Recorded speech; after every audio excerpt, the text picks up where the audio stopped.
What's up, everybody? Welcome to Culture Binge, where we feast on everything going on in the zeitgeist and digest it for all of you. This is the episode for the week of June 29th. I'm your host, Jared, and with me are the other bingers, Alec. Hey. And Serby is off in Hawaii on vacation, a much-deserved vacation. Yeah, she also stepped on a sea urchin. In Hawaii. So in her stead, we have my co-founder of the company, Jacob, with me. What's up, Jacob? Hello. Hey. Hi. Good.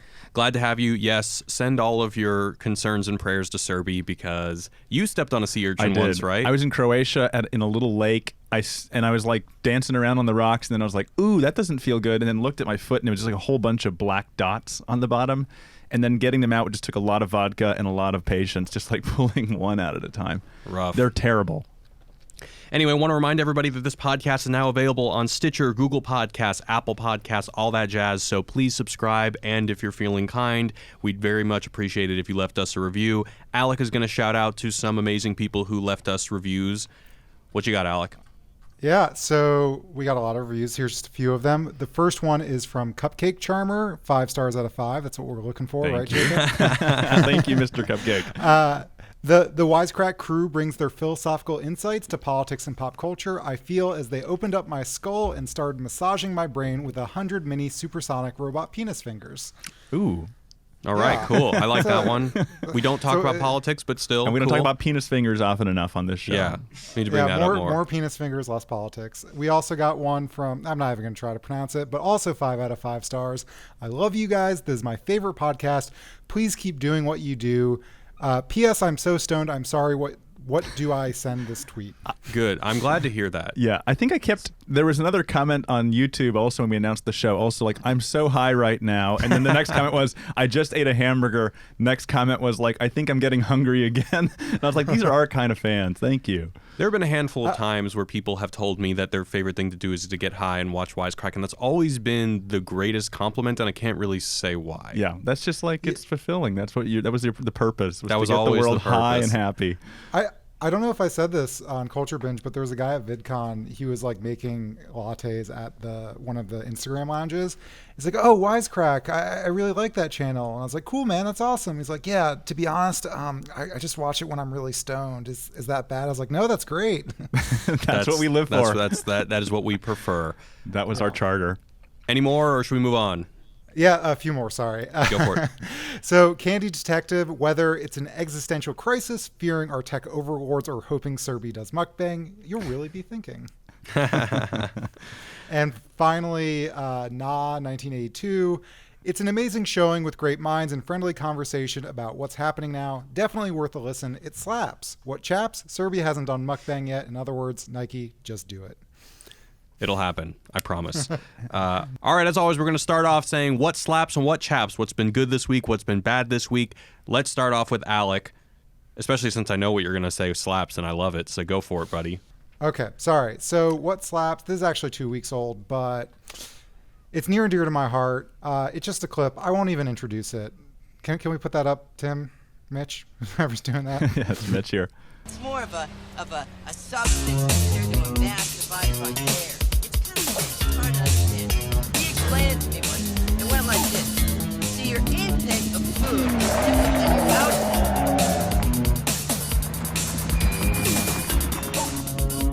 I don't know what this is. Good. You've never seen this? No. How you doing? Is anybody hurt? No, everybody's fine. Is somebody left? Oh man, that's all right. God, how is Got he so everything under good? control.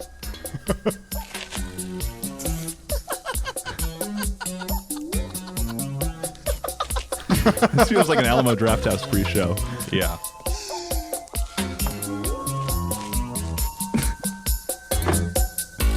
This music is a character too.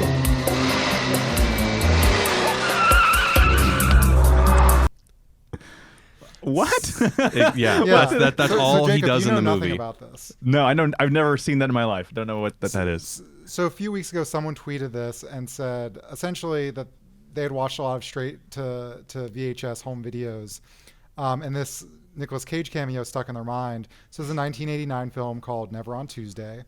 It's never had a DVD release because the company that was distributing it went out of business before then, and it just went really viral. And this is cheating a little bit because this is also the chaps, is that I watched the entire movie because I'm a weird kind of completionist sometimes. You have to see all the source material. Yeah, it's like a 90-minute movie, and Nicolas Cage's cameo is 11 minutes in, and then I watched the other 80 minutes because I hate myself. But that's it. That's like, this is all the Nick Cage in this movie. Also, Emilio Estevez is in it. Charlie Sheen is in it. Oh, wow. What's the guy with the voice? Gilbert Gottfried? Yep. The guy with the voice. The guy with the voice. Yeah, the guy with the voice. I don't know what to say. Well, So, watching the entire movie, this clip does not make any sense. This movie, these people get stuck in the desert with Tuesday, the woman, and just strangers come who can maybe save them from the desert, but are all weirdos. So the context is that Nick Cage is a weirdo, and Gothamist did an interview with the producer of the movie, and they said that someone who was supposed to be in this role bailed at last minute. So they just asked Nick Cage, who said, sure, but I'm going to bring a fake nose. Is that okay? Yeah. And they said, Oh, I've heard that story. Was that guess. was that in our video? no, we didn't Yeah. talk about it. I've heard the story. no. And then they borrowed that car from, I guess, some rich guy near Palm Springs who was just super excited to have Nick Cage drive his car, but then saw the nose and was immediately terrified. Yikes. Yeah, this clip is fucking awesome, and I love Nick Cage. Hell yeah. Very And nice. So that constitutes your chaps as well. Well, my other chaps, I'll say, is Emily, our wonderful producer, is leaving after how many years, Jacob? She's been with us, I think approaching 3 years, maybe 2.5 years. But she's been with us a long time. So she's been with us for at least a couple of years as a full-timer, and she's been with us as an intern before that. So it's a kind of a sad day in that respect. Yeah. Let's move on. Jacob, slaps and chaps. Slaps and chaps. So what slaps this week? I know I'm literally 10 years behind. I just saw what's called a Harry Potter musical, and a group and a troupe called Star Kid, which had its reunion show, its 10-year reunion show on Friday night. So long story short, I have known the guys from Star Kid for about 7 years as my next door neighbors. That's a Harry Potter cover band? What is that? No, so Star Kid is a musical theater troupe that started off, it's created by Darren Criss and a few other folks, Joey, Brian, and a bunch of other folks out of the University of Michigan. And they started and got famous off of creating a Harry Potter musical, which was like a Harry Potter spoof musical in college in a black box theater. They uploaded it to YouTube, and it got like 15 million views per video. And it became a huge global sensation, and they've now produced 11 shows under the Star Kid banner. And they had their reunion show on Friday night that I got invited to as a guest. I had no idea what it was about. I had never seen it, and now I'm developing like I'm starstruck 7 years later after knowing these guys. I've known Joey and Brian and Corey as my next door neighbors for the last 7 years, who are all in the show. And I got invited to come to this reunion show. Turns out they raised like $1 million on Kickstarter. They sold out 3 nights in a row at the Ace Theater downtown, 1,600 person seat theater. And it was amazing. It was the most incredible show. And like seeing Darren Criss do his thing, and then watching the YouTube videos of Darren Criss like playing the guitar as a kid before he became, famous from Glee and American Crime Story and everything else. It was crazy. It was a crazy show. So that slapped. It was really inspiring and really, really cool. What chaps is, cold brew is now over in the What? coffee community. So It's just not cool anymore? Well, it's not cool anymore. Yeah. We should preface this by saying Jacob is what? I hope you don't take offense to this, Jacob. You're a bit of a coffee douche. I'm a coffee douche, and I like coffee. But I'm not a real douche, because the real coffee douches don't like cold brew coffee. They say cold brew is muddy. It all tastes the same. It doesn't have nuance. And the real coffee snobs think cold brew is trash. Well, that's come to roost. And now all of the people are switching over to what's called flash brew, which is a Japanese method where you basically make a hot coffee, but into ice. And then you serve that as your cold coffee. It tastes that's like what every shit. shitty diner does. This is not new. No, I know. Well, but the term is new and it sounds cool. So now where it really chaps my ass is I went to Intelligentsia, which I thought used to have the best cold brew in the business.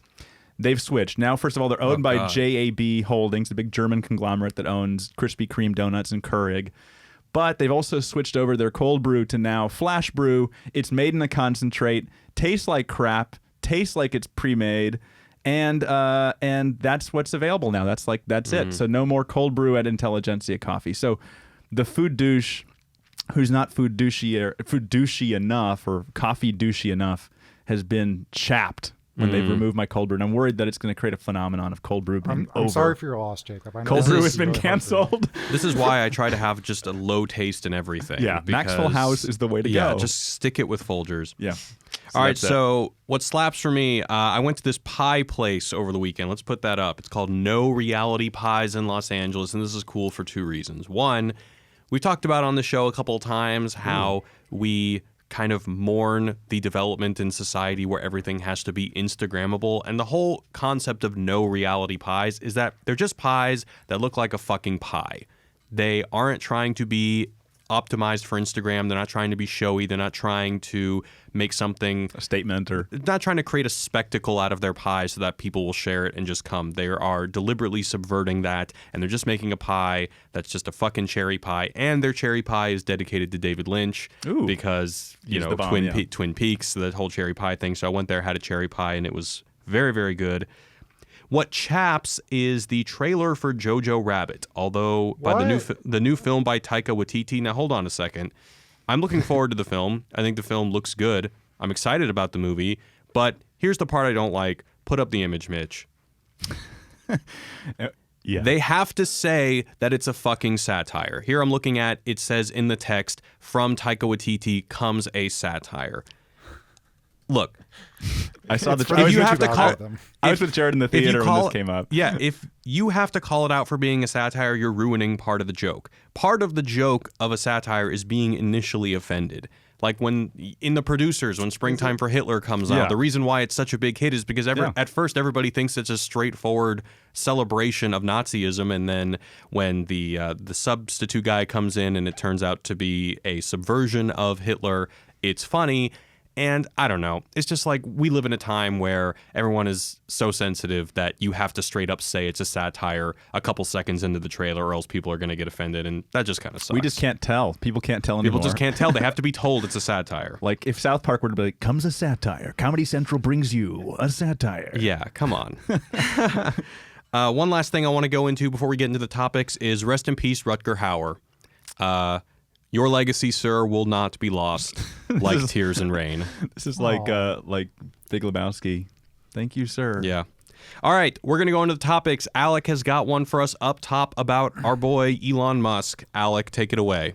So Elon Musk is announced Neuralink, which is a way for your brain to interface with computers. Have you guys heard about it? I heard the term and I heard a little bit about it, but I know nothing more than that.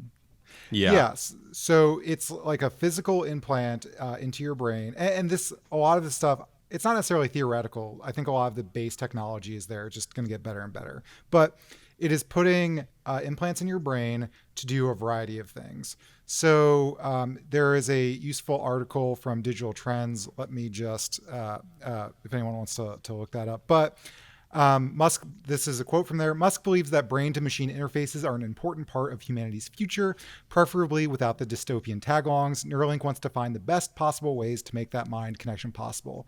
So there's some uses for this. For instance, neurological disorder, if you put the implants in there and it does the right electrical signals, could possibly fix something. But eventually what it wants to get into is if anyone's played Deus Ex, it's pretty much that, being able to interface with your computer, phones, machines. So an example of this that already kind of exists is using your brain to control prosthetic limbs, or possibly having something in your brain to help you better store memories or process data, controlling mech suits. This isn't obviously what Elon Musk is specifically doing, but it's kind of limitless, right? Once you sort of get people implanting nodes into their brain so that they can control machines and kind of uncrack how the human brain works like that, people are both excited and pretty scared. What is your initial reaction to this? I'm curious as to what are some of the dystopian things that he's trying to avoid. Well, I mean, don't know if obvious. Go ahead. So there's a lot of things. There's a great Medium article about asking if this is even ethical. It's on their 1.0 platform by Andrew Maynard. But I mean, the first thing is the traditional science fiction trope of just creating a class of people with cybernetic augmentation and those without it, right? You have kind of like Ubermensch running around who can think faster, smarter, be stronger. Again, if anyone's played Deus Ex, this is my nightmare. But there's other things. There's privacy concerns, right? One interesting point raised was essentially like, think about Adobe or think about Microsoft or iTunes. You're constantly having to update your software, sign new terms of service. How much of your data are they harvesting? And when someone puts something in your brain, I think it's already scary, but it's so much scarier when, let's say it's Tesla or even just another company that creates a similar product, gives you a terms of service to the thing that's reading your every thought or electrical impulses in your brain. So that's a big one. And that's just that's the corporate exploitation. Like that's the side of like terms and conditions and what the company's doing. But then I guess there's also a hacking concern too, like just safety and privacy, like what Capital One just had this week, or Experian, that kind of thing, a data breach. I got a notification from Capital, or it wasn't a notification. It was at the top of their website. And it's like a note about our cyber incident, which I thought was a very good corporate speak for. We got hacked. The euphemism, right? Yeah. Everything for me is an incident. The thing that this Medium article brings up, which I think is pretty interesting, is we can complain about our data being harvested. We can complain about privacy, but whether this is right or wrong, we often think about the brain as the source of our identity. It has our innermost thoughts, which are private to us. When we think about, if you lose an arm and replace your arm, you would still say you're the same person. But if you swapped out your brain, you couldn't necessarily say the same thing. Right, I think we conceive it as the source of our identity. And so when you're augmenting that or collecting data on that or possibly changing the way that sort of brain chemistry works, it gets really scary. And on one end, this technology is very exciting because I think when it comes to medical uses, it seems really cool, and sort of medical cases of similar technology, for instance, helping people with blindness, or as I said, controlling prosthetic limbs, super awesome. But when it comes to outside the medical context, we got to make a lot of money off of this, it scares the shit out of me. And how does he start? These are all set up as companies. This is a new company. Neuralink is like a new business with investors and the whole bit, or it's I believe so. I read that he raised some money in 2017 for it. It wasn't, I think, this project has been going on for a few years, but it's sort of the launch. There's a white paper release that you can read, and all the marketing. So I think I saw he raised something like $20 or $30 million, which isn't I guess a ton of money for Elon Musk or something this ambitious. But I'm assuming he'll be raising to get it more off the and more ground. money. I look at a lot of what Elon Musk is doing is like, these are inevitable technologies. These are places and directions that we're headed to. A place where our brain is inevitably going to interface with technology in some way. It's going to be like a keyboard. It's an I/O device, and it's an input and output device. So I never look at his stuff as like overly controversial. I'm like, okay, he's at least going to be leapfrogging us there faster. And right now, it just seems like a keyboard. Like, it seems like a peripheral. Like it's like a Bluetooth connectivity interface of some kind that he can maybe create, like Bluetooth, like create a standard from which developers and everyone else can kind of plug into. I mean, it again. Black Mirror probably becomes like the most obvious example of like how this can get taken out of control and memories and everything else. But I don't look at his stuff as overly controversial, more like he's just getting us there faster. Yeah, I think it probably is inevitable, so I don't want to be old man yelling at clouds saying that this is going to be horrible. There are actually elements of this that excite me. One of which is that I like the idea of being able to, instead of having to shoot a video or do special effects on a video, like one day being able to just like will a piece of art into existence. Almost, if you will it is no dream. Exactly. If you just hook up your brain to Adobe Premiere 700 or whatever and just play out a movie. You can cast whoever you want. You can make up your own actors. You can do whatever and just make it. And I think that would be a really, really exciting creative renaissance for pretty much every medium, music, film, TV, whatever. It would probably create a whole bunch of new mediums. And so that's really exciting. However, I think that the problem with this and pretty much everything else is that we just need to figure out a way on how to consider the ethics of these things with before they come out, not after they come out. Like how to, well, the practice of like just being a better person first, like as long as that's the ground from which we're going to be operating from, then it's like what Alec has brought up before, is that there's this ethos of let's just disrupt stuff, and then that will be good. I think that ethos has revealed itself to be pretty shitty. And so I think that hopefully companies are getting a sense of ethics and saying that, oh no, we shouldn't just try to destroy shit. We should consider what we can do, dialogue with people and with the appropriate agencies, and come to a consensus of how these things come to consumers. Yeah, there's been an ethos of like, if it has traction and it has momentum, then in and of itself, that is a great thing. Then you're crushing it and therefore winning at capitalism. And then it leads instead to like a place of like, oh wow, what are the consequences of what's just happened and what we've created? Alec and I have talked about how the defining line of our time is Jeff Goldblum from Jurassic Park saying, you shouldn't have been asking what could you do, it's should you do it. Yeah. You know, Jared, I thought about that exact line because in this article on Medium, he says there are broader ethical questions around where the boundaries between can and should lie, and immediately my brain popped that line. But yeah, I think you're right. And this article sort of outlines 3 areas where ethical considerations should be asked. One is just, I'll call it hurting people. So you're implanting this medical device in people's heads, or not medical, whatever you want to call it. But what if it's risky? What if it causes chronic pain or temporary pain? There's that kind of stuff, the stuff you would associate with any sort of drug or something like that. But then there's the psychological and behavioral impacts, right? Will people be acting differently? And one way I like to think about this is, you know, we're all excited about smartphones and just went headfirst into using them. And I love my smartphone, but never asked or maybe even imagined the sort of addictive possibilities of that. And we've obviously seen big societal implications for that. So I think asking kind of questions about that when we are interfacing it in this way, or even if the technology encourages us to behave in a certain way. Let's say, this is a dumb example, but let's say like part of it can reduce how afraid we are of things, right? And that might be really good if you're about to go on stage to give a speech, but bad in a million other contexts. And the last thing he outlines is the societal impacts, which I'll just call the Deus Ex scenario. What does it mean for people who have, you know, mind implants that can make them think faster or smarter, or just even think differently, running around with these sort of socially different behaviors?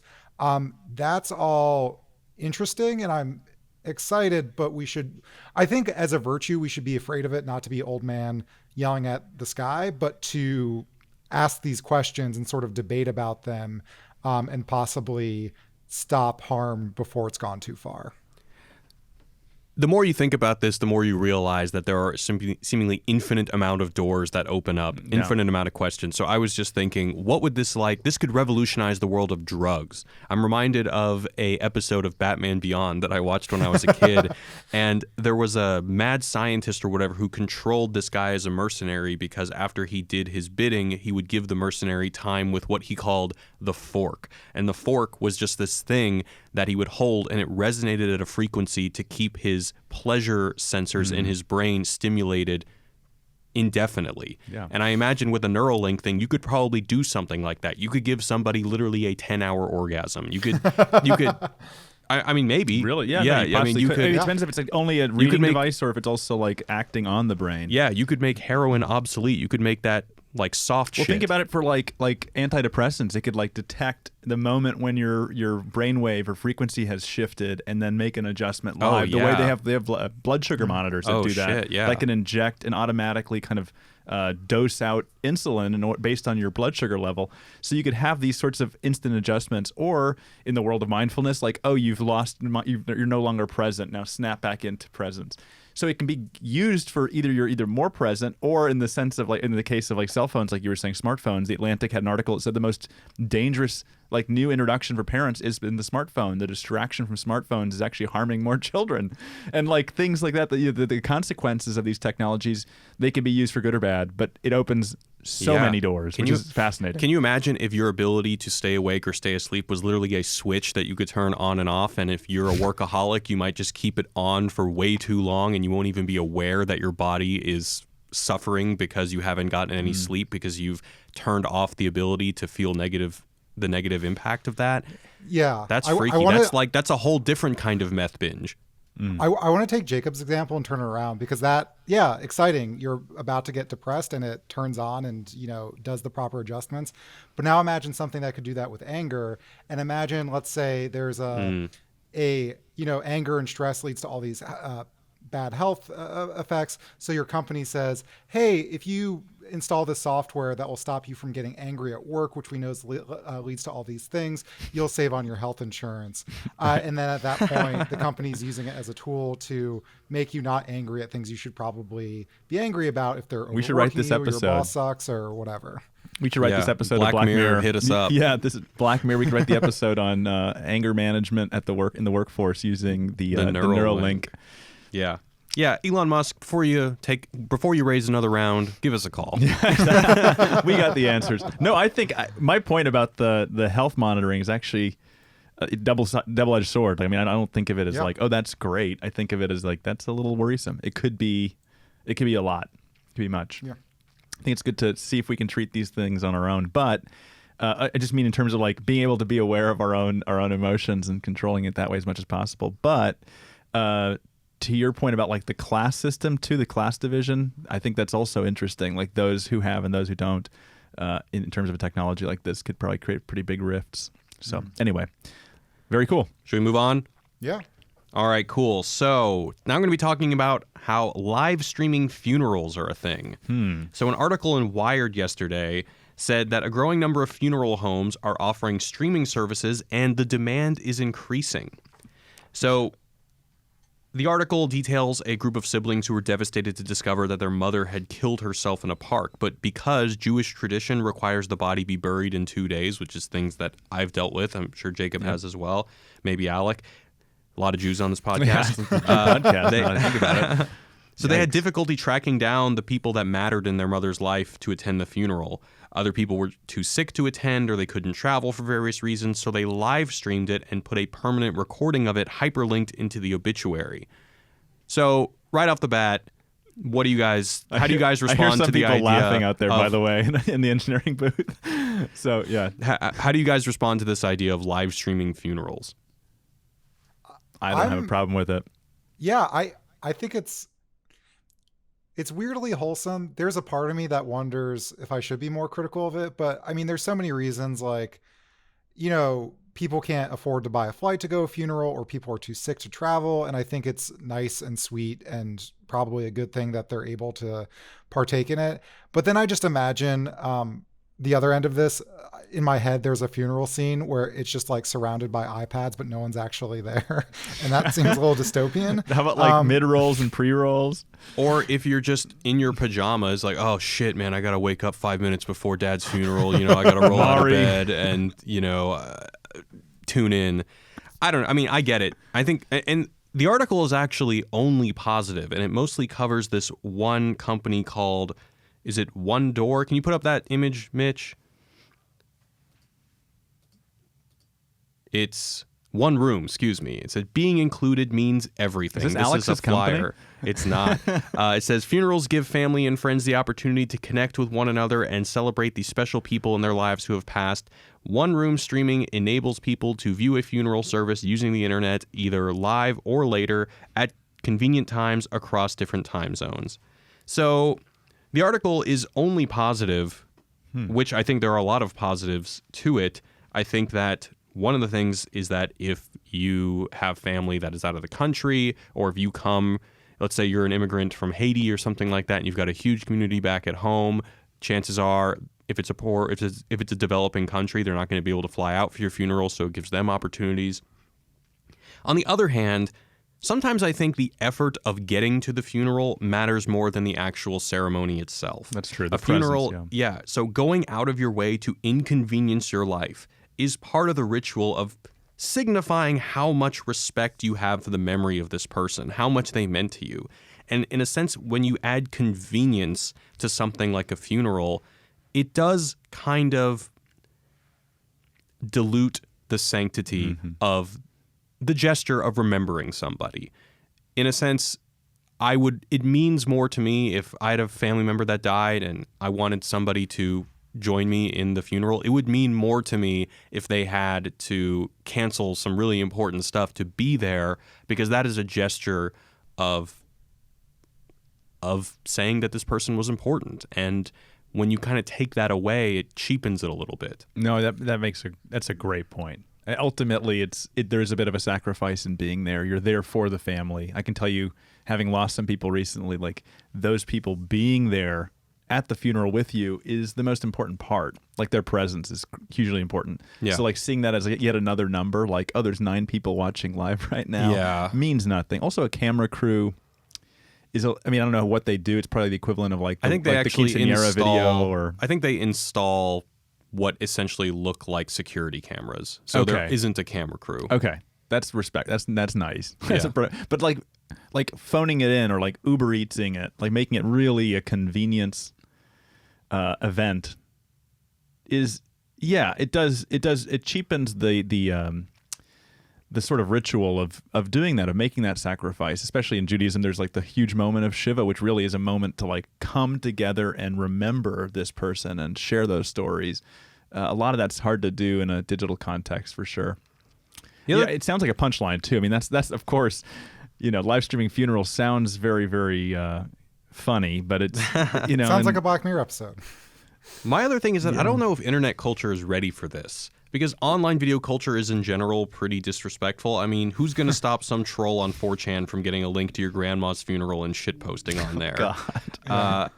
So the company does offer private links, but they also say in the article that people mostly favor public links. They want people to be able to come in and everything. And to your point, yeah, it is kind of shitty. It's like, oh man, grandma's funeral only got 10 views, but Bobby's funeral got 10,000 views, and I don't know. It's just kind of, I think overall I'm for it, but I do think that something is lost, and I think that certain things are sacred, and convenience oftentimes compromises that sanctity, and we should at least ask ourselves the question of whether or not convenience actually harms the overall symbolic meaning of this event. And a funeral is all symbolic. There's really no actual pragmatic use for it. Yeah, and there's cases where, like my grandmother's sister, she's, I don't know, pushing 90. She couldn't travel to see her own sister's funeral, kind of thing. Like that would have been nice for her to see a video of it or an iPad, or her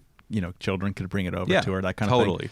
I get it. But she wouldn't be watching it live, probably. I think the sort of synthesis is that 98% of the time you should go and inconvenience yourself and suffer for it. And then the 2% of the time where you're sick, or, if you're absolutely can't afford it, et cetera, it's fine. I think as long as it doesn't become the primary means of attending a funeral, I think we're all okay with it.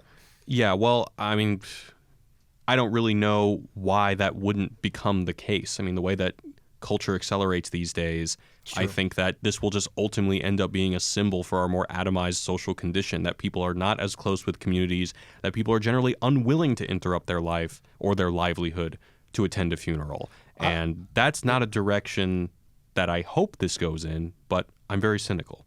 I'm imagining vloggers with the the selfie stick, like live streaming, being like, it's almost like an unboxing video, but it's at a wake and really morbid. Oh, Jesus. Yeah. And that it invites all of those questions. Do you get to like peek into the casket as part of the live stream experience? Is that like an upgraded package? Like the camera roves, or it's a drone over the Jesus. Yeah, that I don't know. If you donate money on the live stream, someone will place flowers for you. Yeah, that could be There'll probably be a service at some point. There'll be a whole economy for people who show up to funerals for you to deliver condolences and flowers. Surrogates like Arrested Development. Oh, God. The other thing that the article mentions that I think is a positive is that if someone said something meaningful at the funeral, you can now relive it. You can revisit it, and there's going to be a link there forever, and you can remember those movies. But then again, you have a VHS recorder, and they've been recording VHS tapes of funerals for a while now. Yeah, probably. But like I was actually with my aunt this past weekend, and I was talking about her husband who just passed away, and I was saying he was a great guy, and I loved what the rabbi said about him. He was an architect, and he said, Pete was really great at creating space. And I said, it was great. I can't remember the quote exactly, but it was really good. And she's like, how would I get to see that? I don't remember anything that day. So I was like, we can pull up the live stream. Of course. Or we can just ask the rabbi if he has the Word document. Yeah. All right, that's all I got. Jacobs is next. This is about the news story that came out recently that Netflix is, for the first time in a while, on a downtrend. Yeah, so, I've got friends who work in the studio system, and they say that Netflix is a house of cards. They say that really, and not the show, but they say like it physically is just built up on so much debt. They do have $5 billion in cash, but they also have like I think $12 billion of outstanding debt. They're paying a lot of money to keep that debt afloat and to pay off that debt. It's a super leveraged company. And they're obviously, we know they're continuing to make more and more and more and more content. And a lot of the value of the company is predicated on this incredible growth, the fact that they're stealing viewership from everyone else in the industry. Well, I think it was 2 weeks ago, they had their announcements call, their earnings call, and they announced some slow growth, some like declines in their viewership and their subscribership. So they were expecting to get 5 million new subscribers. They ended up getting 2.7 million. So that was like half of their growth rate, and which was pretty brutal on the company. And then for the first time ever since launching the streaming service, they actually announced a decline in subscribership. So I think they lost 126,000 U.S. subscribers. So all the growth happened internationally. The U.S. was supposed to add 350, and instead they lost 126. So it was very disappointing. What's interesting is the value of the company dropped by an equivalent of $137,000 per subscriber that they lost. So for the 126,000 people that they lost, valued at roughly $137,000 per user, they lost $17 billion in market value in a day. So why the pessimism? I think there's this sort of unbridled excitement and enthusiasm for the brand. Like there's a lot. I don't have the exact numbers in front of me, but the one interesting thing is that Netflix is valued at roughly the same valuation, maybe even a little bit higher than Disney, which is insane. Which is insane. Disney has obviously Disney some of the makes most billion-dollar movies. Billion-dollar movies, some of the most unbelievable franchises in the world. Now also owns Hulu, but also owns, of course, all the franchises, Marvel and Disney and Pixar and Star Wars. They also own parks, physical, humongous parks that make a lot of money. They own cruise ships. They own so much physical property. And so they're neck and neck with Netflix in terms of valuation. I think there's just a market excitement for, oh, wow, if the entire entertainment industry is going to be in one place, we're going to place our chips on Netflix. So I think a lot of it's just been like this unrealistic expectation around how valuable Netflix is. I think it's valued at something like, I don't have it in front of me, I think it's something like maybe 180 or 190, maybe close to $200 billion as a company. Is the reason why it fell's not a word, fell so steeply because the optimism around the brand is really just an optimism about online streaming? And now that there are other competitors coming into the field with Disney Plus and whatever Apple is doing and CBS's thing, which will take The Office away, that people are just like, okay, maybe the Netflix original content really hasn't been all that great, which I think a lot of people saying it hasn't. So maybe the brand won't work that well once it has competition. And really, the only thing that they were really pioneers on is the actual platform. Yeah, I think they were the first to market, and I think the question becomes, I think this is the first time that the market has seen that, oh, wow, there actually might be too many subscription services. And it could just be including things like Spotify. Like you have Spotify, you have Netflix, you have Hulu, you've got soon Disney Plus, you've got Amazon. Curiosity Stream, you have Amazon. I think this is the first time that people are saying, oh, wow, there is actually a price elasticity here. Like if we increase the price, we're going to lose subscribers and we can't grow as quickly. And we're not the only show in town. And people are sharing their account passwords and all sort of things like that sort of add this issue of the market saying, oh, wow, maybe this isn't as sort of untapped and endless as possible as we thought it was in terms of its opportunity. And I think this is the first time we're going to see that. And I think it's probably the start of probably a continuing decline on this company, I think. Like I think over time you're going to see that I think as Disney Plus announces and launches later this year, I think you're going to see this sort of eroding of like, well, where do I really want to pay this amount of money every month? Is it worth that? And is the appetite and the hunger for this much content possible? Or are you going to be switching from Disney Plus for 3 months, and then maybe Netflix for 3 months, and then maybe Hulu for a few months, as you just watch one show at a time? You can't possibly binge that much. I mean, Netflix only has one hit, right? Stranger Things. I think I think the Adam Sandler movie is huge. Well, Also, I don't know if this counts as a hit, but the Queer Eye show I think is very Is popular. fantastic. Oh, That okay. was going to be my slap. The new Queer Eye show is so good, but until of course the Star Kid. But yeah, I think they've got a number of hits within these communities. I mean, they have 150 million subscribers, something massive. They do still have a big number of 150 million paying subscribers. So in that, even But if you are you have a really tranche that's like 20 million people watching a show, that's huge. That's bigger than network. Okay, fine. But even if you liked the Adam Sandler movie, are you really going to pay a yearly subscription for one movie a year? No, but I think the idea is that they're going to pump out enough content that you'll stay engaged. That's the hope. And I think this is the first time you're saying, hey, even if they're spending $12 billion a year on content, people are still leaving. Yeah. And I think that seems to make sense when you have that kind of saturation. People have kind of consumed what they want on the platform, and then some of their favorites are moving on or leaving or changing hands. It's I think this is a kind of a worthwhile adjustment. I just think the value, the size of that adjustment's insane. If you think about it as $137,000 per lost subscriber, what that kind of means in real terms is that the market was saying, Jared, you're worth $137,000. That this company's going to extract somehow $137,000 from you over your lifetime as a user, paying $16 a month. The math doesn't make any sense, right? Like it doesn't make any sense. So it's saying like now that 126,000 people or whatever, 26,000 people or 126,000 people have left, we're going to say each of those was worth $137,000 a piece, and we're going to pull that off of the market value. So it just gives you a demonstration of like how overinflated the price is on this company, I think. Yeah. Yeah. But I imagine a lot of that price, $137,000, is not just on the amount of money I would pay as a subscriber, but also, oh man, they create IP that's so great. Yeah. I will go pay to see the Stranger Things movie, and I'll buy the Stranger Things T-shirt. Yeah, And it's I think everything about that. That's not quite happening. Yeah, and the analogy's not exactly perfect. It's also, I just think it's a demonstration of the value that they're placing on an individual subscriber, but it's also what you're really seeing is just a decrease in excitement and enthusiasm and confidence. Yeah. But overall, I just think like that analogy gives you a sense of like, oh yeah, like maybe the lifetime value of Jared as a Netflix user is like $5,000 or $10,000. I think the average Apple user is probably valued at something like a few $100,000 because you're going to spend that much in your crazy. lifetime, in terms of phones and computers and services. But for Netflix, I don't know, it seems a little inflated. Yeah. I wonder if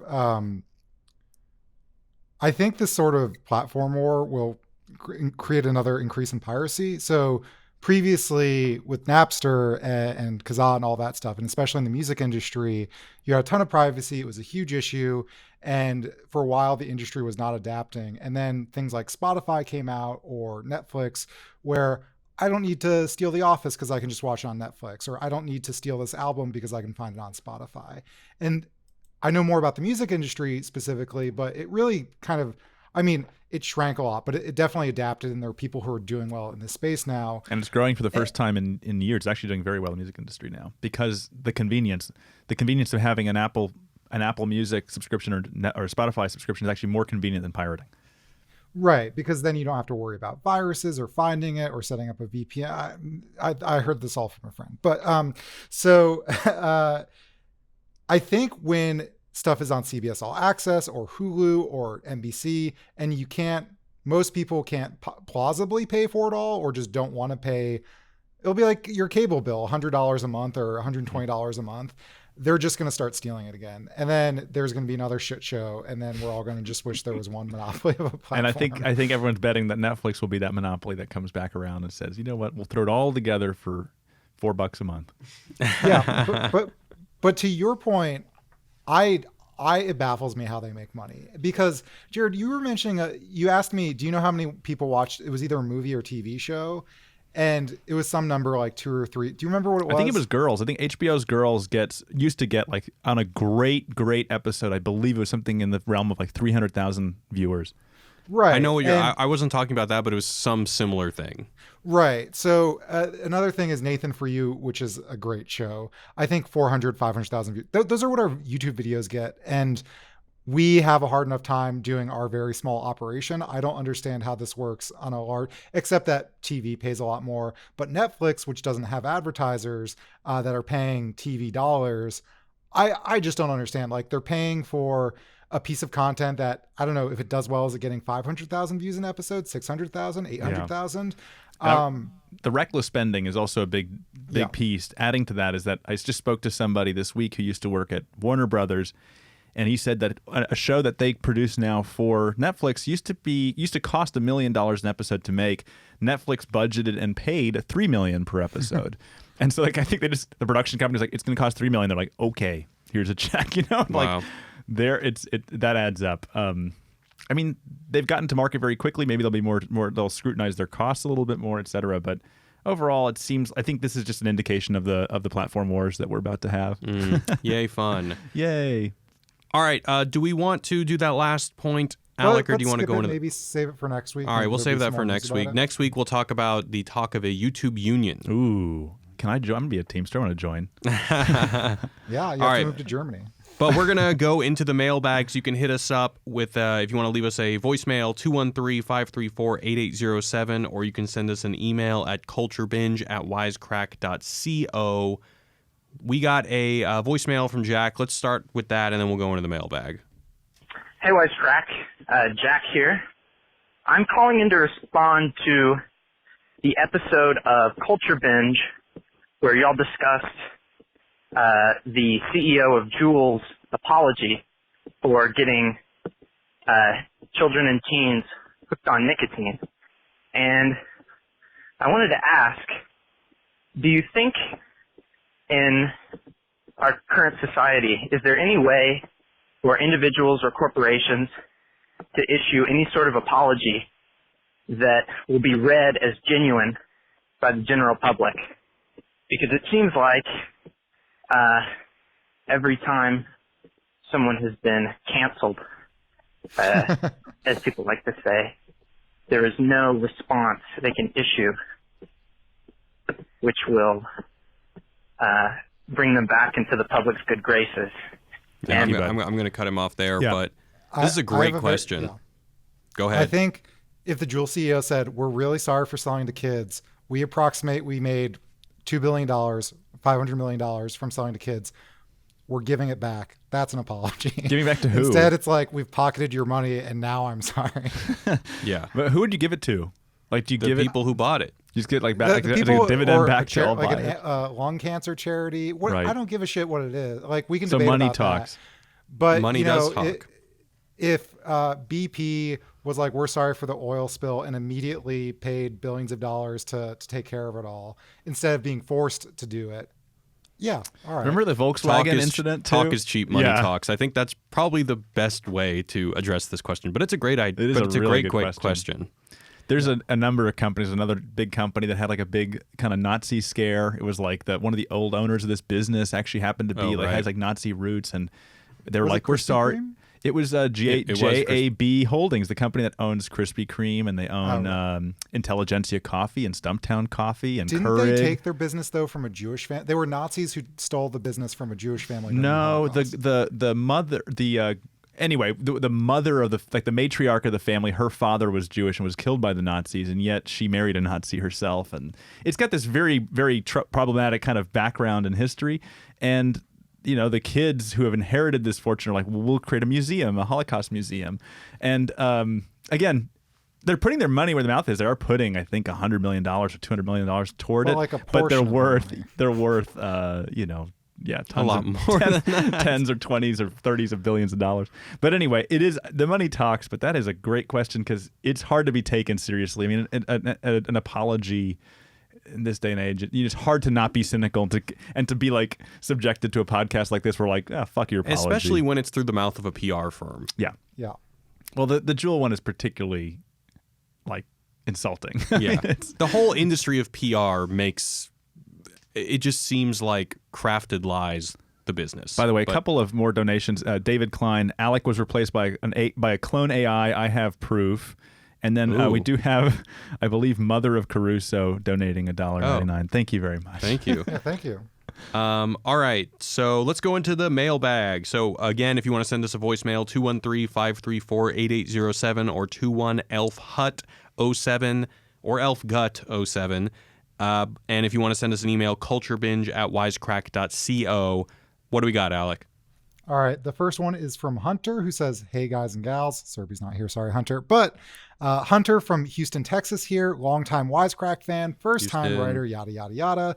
Love the Culture Binge podcast. I was thinking that as the listener base grows, it would be cool if you all to solicit subscriber recommendations on topics to cover, maybe every other episode or so. Of course, well, I'll cut it there. That's a great idea. I don't think we need to grow. I think we're getting enough emails where we could do that. Tweet at us. I don't want our email flooded, but you keep writing us emails. But if you want topic suggestions, tweet at Wisecrack. That'd be with really a link to helpful. something. That'd be great. It would be It, helpful. and if it's good, show it to Jared. Because I try not to look at the news. Yeah, So and it's a lot of work to kind of find good topics, juicy topics. yeah. Yeah. What do we got next? All right. The next one is from Andrew. Hey, y'all. A lot of y'all's here. Y'all. For starters, I love all your content. Your objective insights help me think about so many things in brand new ways. Commenting on a small thing you all spoke about in your latest episode, Cats, CGI Nightmare Fuel, you mentioned something about mental versus physical addiction. Background, I work in a behavioral neuropharmacology lab at the University of Nebraska-Lincoln, where we conduct preclinical drug studies in rats. Basically, we give rats drugs to study their behavior. Addiction can be defined. So the whole thing was what constitutes addiction is what he's talking about. Addiction can be defined in different ways depending on what camp you're in. The most commonly accepted definition is this, quote, performing any behavior despite negative its consequences. That's typo or whatever. So doing heroin or playing video games can be equally addicting depending on how much they interrupt an individual ability to function on a day-to-day basis. This means that video games can be more addicting than heroin if they detract from an individual's ability to go to work, maintain relationships, etc. But he says it's not likely or common. Physical dependence, on the other hand, is a state an individual can reach where their body needs something in order to survive or to function. This is what would develop after prolonged heroin use. These two conditions are not comorbid, which means they don't always happen the same. You can have an addiction without physical dependence and vice versa. That took me a while to wrap my head around. I hope this helps your understanding of addiction. Thanks again for all you do. P.S. Serby, do mukbang, please. We've got to do that. We got to hit a subscriber milestone and just have Yeah. Serby eat like noodles or something. She likes French she wants fries. French fries. That's right. I remember that. We'll get really messy, like what are those fries? Those Canadian fries with all the stuff on top. Poutine? Oh, poutine poutine. fries. That sounds just disgusting enough, and it probably has enough nasty sounds as she's eating. Squirty. Oh. Yeah. Okay. Oh, Yeah. Thank you for just that the word email. That's squirt in French fries. Yeah, I'm sorry. She'll grab it with her toes and yeah. All the emails have definitely convinced me that there probably is a closer proximity between heroin addiction and video game addiction than I initially thought. So thank you for those emails. wow. Stop playing. All right. Next up is from Jeremy. Hey, Wisecrack. I'm a new listener to the podcast, loving it so far in the perspective each of you guys bring to the discussion. Near the end of the last podcast, it seemed like each of you had a different take on the birds aren't real conspiracy, the point of the satire and the message behind it. Someone brought up that the joke behind the conspiracy is that we lack trust in people, broadly. I think I said that probably. But you didn't go so far as to suggest that the satire shows how much people distrust government in particular. I think this is the point of the birds aren't real satire. Distrust in government institutions has reached such a cultural low point that some people will believe a silly conspiracy about birds being killed, made into robots, and designed to spy on them. That's the joke being made. It's only believable if the government is behind the cover-up. For some special people, the government is behind anything they don't understand. I think this interpretation is backed up by the numerous times government institutions and politicians are referred to throughout the conspiracy theory's backstory. Love the show. Thanks. Yeah, that's a great read. Definitely. I can definitely see that. Jacob, you weren't there for Birds Aren't Real. No, I did watch the clip. I mean, yeah, I think that makes a lot of sense. It's our kind of skepticism toward the government. I think that's where the satire where it plays. It plays well. I saw the clip the other day. I love that the journalist doesn't know what to do. She's like, okay, is this real? Yeah. All right, let's do one more, Alec. All right. Why don't we... Let me look. Thanks again for these comments and emails, guys. Yeah, really appreciate it. Culturebinge at wisecrack.co. Let's do... Here's a good one about bullshit jobs. It's my favorite topic. So here's an email from John. I just listened to your segment on bullshit jobs, and a few years ago, I had the top tier, freshly shat bullshit job. I worked for a newspaper who would drop off sample papers all over town. Some people would call and complain about getting the paper. Rather than giving the delivery men a list of places not to drop the papers, they gave me and 2 other people that list. We would drive all over the city collecting papers from houses that didn't want them. Sometimes we wouldn't even find any papers, meaning it would have literally made no difference if we had just stayed inside. I think the idea was that we would split the addresses up and do work individually, but to make it extra bullshitty, one of us drove the car, one of us navigated, and one of us got out of the car to grab the papers. Oh my! So it's a 3-man job. Yeah, it's a 3-man job. To I go live in a collect decent-sized unwanted city, so papers? this took about 5 or 6 hours a day. I love the show, John. Wow. When he first started describing it, I was like, oh, that seems like a job that could be productive for society. We don't want to waste paper, but the fact that 3 people have to do it is pretty hilarious. Please send us more of these bullshit job things. This because could be these like- are we got hilarious. a few other. We don't have time to go Yeah. over them, but I love every single one of them, even if I don't read them on air. This could be like True Detective or American Horror Story, where every season it's a different arc, but it's always just every season it's another bullshit job, and we just follow these. You follow these very, very bad jobs. At least you're out of the house. The most That's true. bullshitty, the most bullshitty job I ever had was one in which I was just working for a creative company doing editing work, and there was just nothing to work on. So I just had to be at my computer and hide the fact that I was on like Batman forums all day. That's like our interns. yeah. So like we have to give them more stuff. Yeah.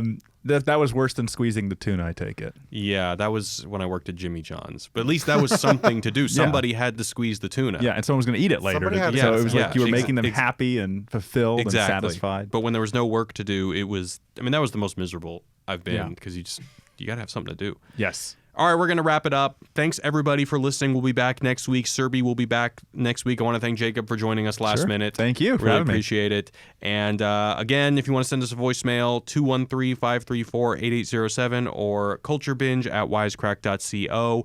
We'll see you guys next week. Thanks for listening. Oh, and stay tuned for a big announcement next week, too. Oh, do we want to just announce Actually, it? Because it's tomorrow. Yeah, it's not next week, Jacob. It's tomorrow. It's tomorrow. I'm not ready. I'm All ready. right. I'll do it. Go for it. yeah, we can- Yeah, for anyone who's still on the stream, you're going to have a little bit of a treat here, a little early access. So as of tomorrow, we will have a publication where you can read articles by Wisecrack writers. It will be on Medium, but just stay tuned for. We'll announce it on Twitter. We'll have the link. Probably a community. Well, it's a partnership post. with Medium. That's important because it's Yeah. Yeah. So we're gonna be Medium, like if one anyone of- doesn't know, it's they. I mean, it's a place where people could go to write articles, but lots of the Washington Post, the Atlantic, lots of different people on there, and they essentially invite us on and are helping us financially to launch this thing. So we're super excited. To be honest, I spend most of my time reading articles rather than watching YouTube videos. So to me, this is kind of a dream project, which is super awesome. We've been working on it really hard over the last month.